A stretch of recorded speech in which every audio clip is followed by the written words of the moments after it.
প্রকাশ্যে ধর্ষণের হুমকি পেলেন মিমি চক্রবর্তী। আরজিকর হাসপাতালে নারী চিকিৎসককে ধর্ষণের পর হত্যার ঘটনায় উত্তাল কলকাতা। নারীদের নিরাপত্তা নিয়ে একাধিক দাবিও উঠেছে। ঠিক এমন সময়ে প্রকাশ্যে ধর্ষণের হুমকি পেলেন অভিনেত্রী মিমি চক্রবর্তী। সামাজিক যোগাযোগ মাধ্যমে ইতিমধ্যেই বিষয়টাকে সামনে এনে প্রতিবাদ জানিয়েছেন অভিনেত্রী। হিন্দুস্তান টাইমসের প্রতিবেদন অনুযায়ী ধর্ষণের হুমকি দেয় একটি স্ক্রিনশট সামাজিক যোগাযোগ মাধ্যমে পোস্ট করে ক্ষোভ এবং হতাশ প্রকাশ করেছেন মিমি চক্রবর্তী। হুমকি দেওয়া সেই অ্যাকাউন্ট থেকে লেখা হয়, মিমি শুধু একটা মেয়ে বলে তার জন্য খারাপ ভাষা ব্যবহার করতে পারছি না।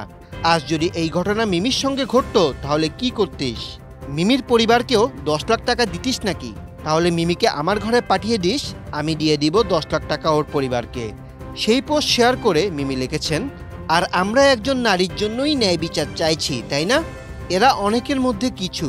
এখন ধর্ষণের হুমকিকে নর্মালাইজ করে ফেলেছে এই বিষাক্ত পুরুষ সমাজ। একই সঙ্গে ভিড়ের মধ্যে মিশে গিয়ে বলছে যে তারা নাকি মেয়েদের পাশে আছেন। এটা কোন শিক্ষার পরিচয়?